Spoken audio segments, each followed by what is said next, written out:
نہیں جلایا ہے۔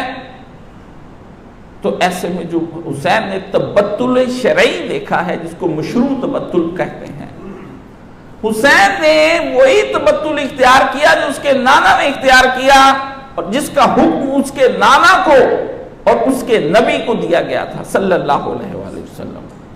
آج ہم حسین کو دو تین طرح سے جاننے کی کوشش کریں گے۔ ایک طرح سے حسین صحابی رسول ہیں، ایک طرح سے حسین اہل بیت رسول ہیں، اور ایک طرح سے حسین امت رسول ہیں۔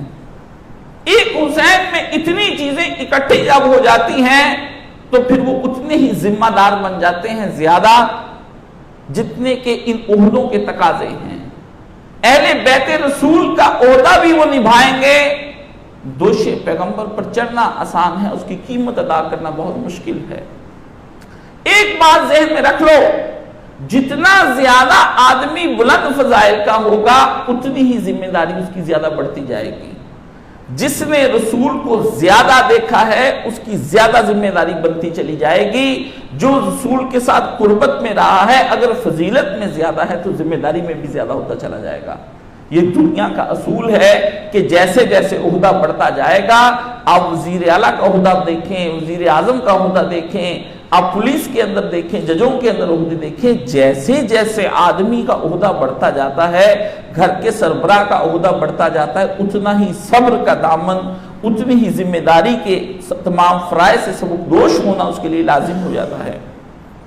ایسے میں حسین ابن علی نے جس وقت کربلا کے میدان سے پہلے حالات کو سب کو جانچا اور دیکھا، تو ایسے وقت میں حسین ابن علی پر یہ فرض ہو گیا تھا کہ اب ان کو محافظ خلافت بن کر نکلنا تھا۔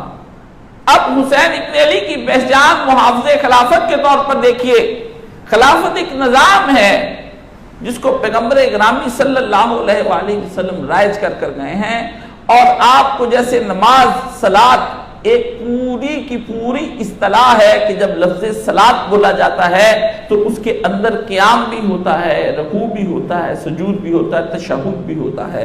آپ اس کے لغوی معنوں پہ نہیں رہ جاتے کہ ہلنے کا نام صلاۃ ہے، بلکہ آپ اس کے معنی کو پہچانتے ہیں کہ قیام میں کیا پڑھا جائے گا، رکوع میں کیا پڑھا جائے گا، قوما و جلسہ و سجدہ استراحت و تشہدوں میں کیا پڑھا جائے گا، ابتدائے نماز کیسے ہوگی اور انتہائے نماز کس طرح سے ہوگی، نماز سے پہلے کی شروط کیا ہیں، واجب اصلی کو ادا کرنے کے لیے واجب توسلی اختیار کرنا، یعنی وضو کیا جائے گا اور اس سے پہلے بھی جگہ متعین کی جائے گی اور پاک جگہ پر قبلہ رخ ہوا جائے گا اور پھر نماز ادا کی جائے گی۔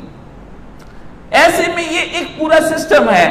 ہاں ایک بہت بڑے عالم دین ہیں، نوجوان ہیں، اہل حدیث ہیں، گجرانوالہ میں ہوتے ہیں، وہ کہتے ہیں خلافت کوئی نظام نہیں ہے، نظام کوئی بھی ہو بس اس میں یہ ہو کہ سکون اور امن ہونا چاہیے۔